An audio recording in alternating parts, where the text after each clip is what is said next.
নমস্কার বন্ধুরা, আমি অরিন্দম চলে আসলাম আজকে এই মুহূর্তে বিরাট বড় একটা ডিএ আপডেট নিয়ে। না, এটা কোনো ডিএ এর আপডেট না, এটা হলো ডিএ নিয়ে প্রচারের আপডেট। কে করছে, যেটা আপনারা থাম্বনেল দেখে কিন্তু বুঝে গেলেন, মাননীয় মুখ্যমন্ত্রী মমতা বন্দ্যোপাধ্যায় কিন্তু এবার ডিএটাকে ইস্যু করেছে ভোটে প্রচারের জন্য। তিনি ডিএ নিয়ে কি বলেছেন আজকে এ টু জেড বিস্তারিত ভিডিওটাতে আলোচনা হবে। সো বন্ধুরা, ভিডিওটা আপনারা কেউ স্কিপ না করে প্রথম থেকে শেষ পর্যন্ত দেখার অনুরোধ রইল। এবং ডিএ সম্বন্ধিত একটু যে আপডেট পেতে হলে আমাদের চ্যানেলটিকে অবশ্যই করে সাবস্ক্রাইব করে রাখবেন।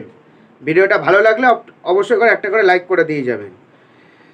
এবার ভোট প্রচারে মমতা বন্দ্যোপাধ্যায়ের মুখে ডিএ বাণী। রাজ্য সরকারি কর্মচারীদের দিলেন তিনি কোন বার্তা? রাজ্য সরকারের গলায় কাটা পরিণত হয়েছে মহার্ঘ ভাতা ইস্যুটি। 16 মাস ধরে রাজ্য সরকারি কর্মচারীদের সংগঠন যৌথ সংগ্রামী মঞ্চ ডিএ বৃদ্ধির দাবিতে আন্দোলন চালাচ্ছে। এইদিকে পঞ্চম বেতন কমিশন অনুযায়ী বকেয়া দেয়া মেটানোর দাবিতে সুপ্রিম কোর্টে তাদের কেস চলছে। বিগত বেশ কয়েক বছর ধরে রাজ্য সরকারি কর্মচারীদের ডিএ বৃদ্ধির ইস্যুটি বেশ চর্চার মধ্যে থেকেছে বাংলায়।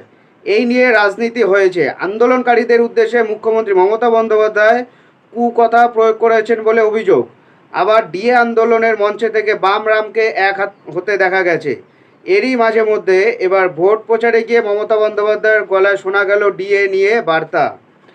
এর আগে ডিএ আন্দোলনকারীরা সরকারি কর্মচারী মমতা বন্দ্যোপাধ্যায় এবং তৃণমূল কংগ্রেস সরকারকে আক্রমণ জানিয়েছেন।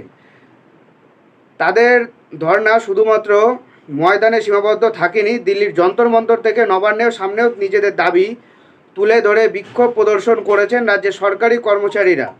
তবে তাও রাজ্য সরকার নাকি আন্দোলনকারীদের সাথে ডিএ ইস্যুতে আলোচনায় বসেনি। কেন্দ্রীয় হারে ডিএ বৃদ্ধির দাবিতে থাকছে আন্দোলনের মাঝেও অবশ্য একাধিক মহার্ঘ ভাতা বাড়িয়েছে রাজ্য সরকার।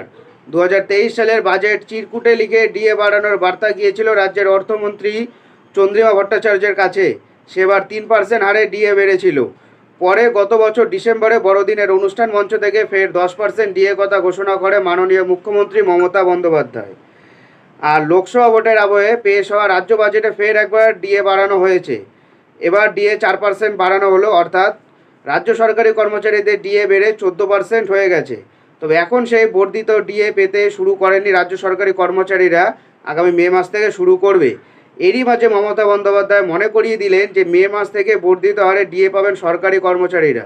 গতকাল কোচবিহারে দলীয় প্রার্থীর হয়ে প্রচারে গিয়ে মমতা বন্দ্যোপাধ্যায় কেন্দ্রীয় সরকারকে তোপ দেখে বলেন, আয়ুষ্মান ভারত করেননি, কেন করব? একটা স্কুটার যার তাকে দেবে না, এই রকমভাবে করলে কতজন পেত? আমরা এই সব দেখি না। মে মাসে সরকারি কর্মচারীরা আরও 4% ডিএ পাবেন, অঙ্গনওয়াড়িরা টাকা পাবেন। আমরা অনেকের ভাতা বাড়িয়েছি, সাম্মানিক বাড়িয়েছি, রেলের যত কাজ হয়েছে সব আমরাই করেছি। আর এইদিকে আপনারা আমাকে ভোটটা দিন, আমি আপনাদের আবার ডিএ দেবো। কত পার্সেন্ট দেবো জানি না। সো বন্ধুরা, বর্তমানে সেন্ট্রাল গভর্নমেন্টে 50% ডিএ চলছে। এটাই হলো আজকের আপডেট। এরকম আপডেট পেতে হলে আমাদের চ্যানেল নিজের অরিন্দমকে সাবস্ক্রাইব করে আমাদের পাশে থাকুন। দেখা হচ্ছে পরের ভিডিওতে। ভালো থাকবেন সবাই। নমস্কার, জয় হিন্দ।